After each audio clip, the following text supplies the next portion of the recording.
ऐसी मिर्ची लगी कि बोले धर्म हमारा खतरे में। चींटी भी पैर में दब जाए तो सनातनियों को कष्ट होता है। जिनको कुछ नहीं करना वही डिबेट देते हैं। बोले रामायण में देखो ये चौपाई लिखी, अरे भले आदमियों। आज देखिए धर्म की चर्चा हमारे देश में आरंभ हुई तो विधर्मियों को, यानी जो अन्य धर्म के लोग, उनको बहुत कष्ट हुआ।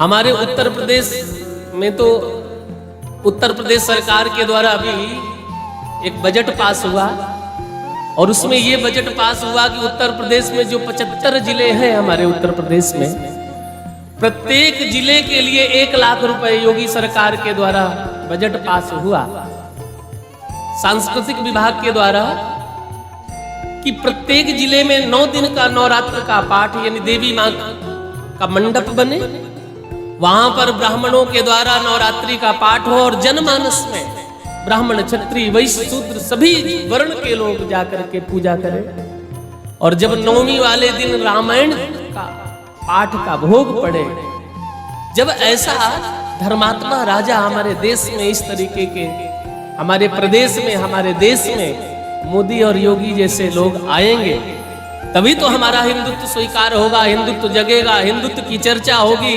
और वैदिक परंपरागत हिंदू धर्म की पूजा होगी। 400 करोड़ पूर्व की किसी को आग नहीं लगी और केवल 75 लाख का बजट सांस्कृतिक विभाग के द्वारा पारित कराया गया।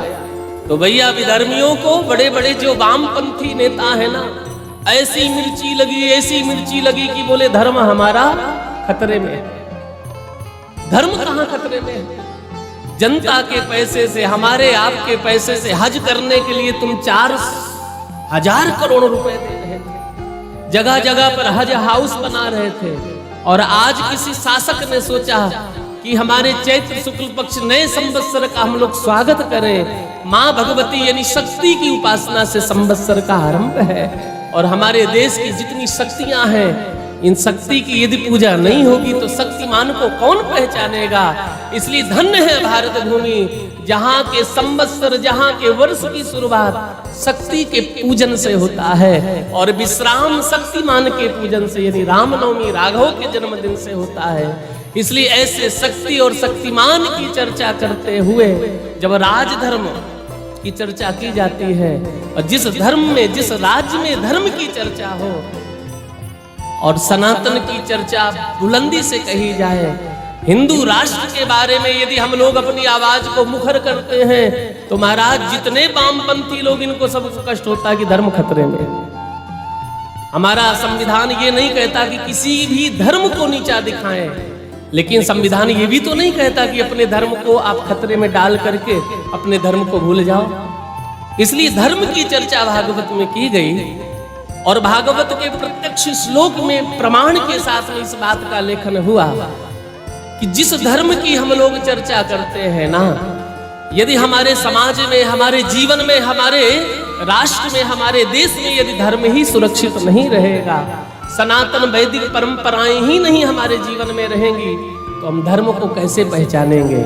इसलिए धर्म को यदि जानना है, धर्म को पहचानना है, धर्म को यदि धारण करना है तो महाराज ममई वांसो जीवलोके जीवभूतो सनातना।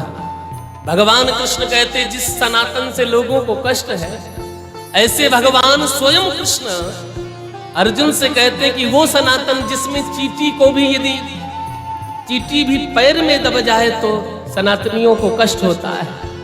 महाराज वो सनातन जहां पर कोई भूखा तड़प रहा तो उसको भोजन और पानी पिलाने का भाव जगता है, और ऐसे सनातन धर्म जहां करुणा, त्याग, तपस्या से भरा हुआ धर्म है, जब इस धर्म की चर्चा करते हैं तो लोगों के मन में ऐसी सुखबुटाहट होती है, ऐसी बौखलाहट आती है कि लगता धर्म खतरे में पड़ गए।